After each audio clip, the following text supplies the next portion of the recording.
Today on Race 30, we're taking a look at whether or not we can reliably use best bike split to predict our performance at Austin Rattler and ultimately Leadville in our Road to Leadville series. I've been using best bike split since 2017 when I used it to predict my performance for the Ironman Chattanooga 70.3 half Ironman. It worked pretty well, reasonably well, and we'll take a look at that in a second. I'll say that I don't have a whole lot of confidence that I'll be able to build some type of race plan for a mountain bike race with best bike split. I think that's using it a little bit outside of what it was designed. Looking back over the last 30 years, my best races came from races where the race plan actually developed as I was out on the course. Because you don't know really what athlete you're going to be until you toe the line. You get through the start, especially in a mountain bike race where the start is going to be so very, very chaotic. It's like Mike Tyson said, everybody's got a plan until they get hit in the mouth. Well, chances are in a mountain bike race start, you're going to get figuratively hit in the mouth a couple of times with surges, trying to make a break. Trying to make the cut into a group that you can settle in with and ride your ride. So you really have to let yourself settle in after that start and figure out who you are that day. Does that mean that there's no use for the data that we can do? This stuff is really fun to me. I really love best bike split because it combines two things. It combines computers and numbers, which I love, and endurance sports. So I really like to play with it.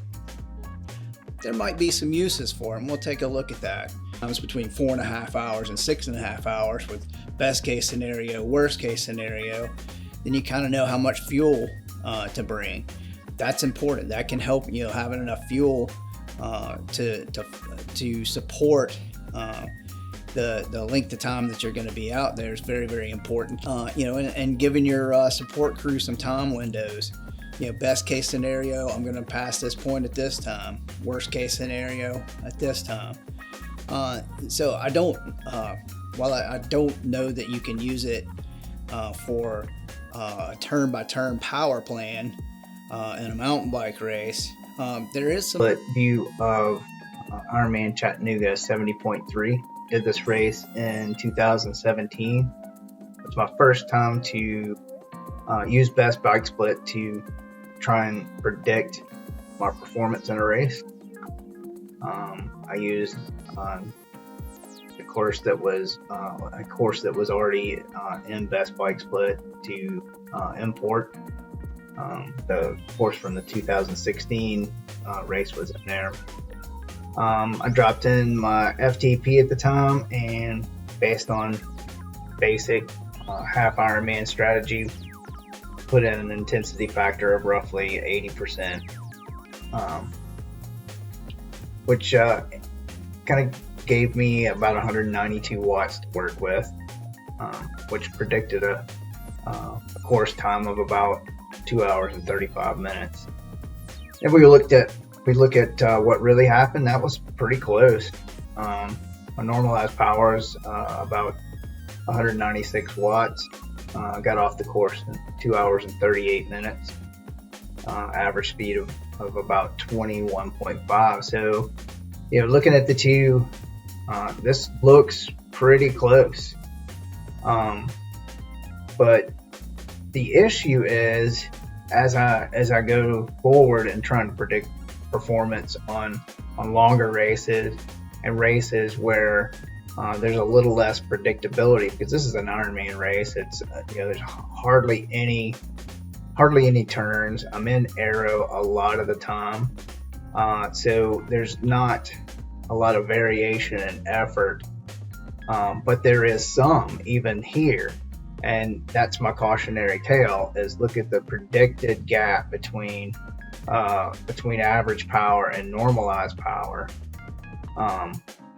to get an intensity factor of 0.82. You'd see my intensity factor was roughly just a little bit more but it really doesn't tell the story of this gap between average power and normalized power. And this gap equals a lot of fatigue. And I can tell you from actually experiencing this, it felt a little more than 80%. I had to respond to some things that were going on the course. Now let's play a little game with the mountain bike. What I've done here is I've taken a course, my reference time trial course on the mountain bike at Oak Mountain, and I've added it as a race at Best Bike Split. So I took known course and basically exported the DPX file out of Strava. And I wanted to basically treat it like I'd not done it before and put in an effort level that I know I've done on this course before, and see how it matches up, to see how well we're predicting a mountain bike ride. I basically plugged in an intensity factor that this 0.69 matches a ride that I actually did, and these power numbers, that's basically what I would expect to see. So Best Bike Split predicted that I would blow through this course in about an hour and 9 minutes at about 15.36 miles an hour. It was much different than that. It took me at a 70% effort, it took me 2 hours and 15 minutes. You see that the intensity factor was fairly close, 0.70, where this terrain was much tougher than what Best Bike Split was able to predict. So that drops my speed down to basically 9 miles an hour. We're kind of in trouble here with Best Bike Split and a mountain bike ride. Now, using this to predict Austin Rattler, I don't know. The course is different. It's a fairly technical course, but we can definitely see that this prediction is not going to line up with reality when it comes to this course. So, is there anything really we can do? So, I've gone through and I've made a few adjustments, and I'm a little closer to what I had actually done.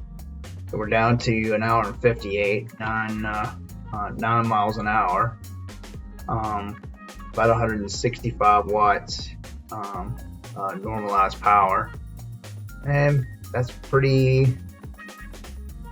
We're still not able to account for all the gap, but we're close. We've got a reasonable approximation to how long we're going to be out on the course on this particular course. So that's within the ballpark when we're looking at best case scenario for how long we're going to be out on the course, and for fueling or something like that. So let's take a look at what I did, and I made the adjustments to my bike. So in my mountain bike, I adjusted the rolling resistance and mechanical loss until I matched up the ride. And what that's going to do is allow me to take this same value and apply it to a race that I don't know. And and here again, this is just trying to get an idea of how long I'm going to be on the course at Austin Rattler. I've got something that might be a little bit closer. Base mountain bike, without the corrections that I made for the reference ride, we're predicting an average speed of about 15.65 miles an hour. Now, this is only one loop, so that you have to multiply everything by 3 on this. So we're looking at roughly 4.5 hours to get through, predicted with just the base mountain bike. Let's take a look at how that changes with the correction. I'm going to update this race, and I'm going to pick the corrected mountain bike, update the race plan,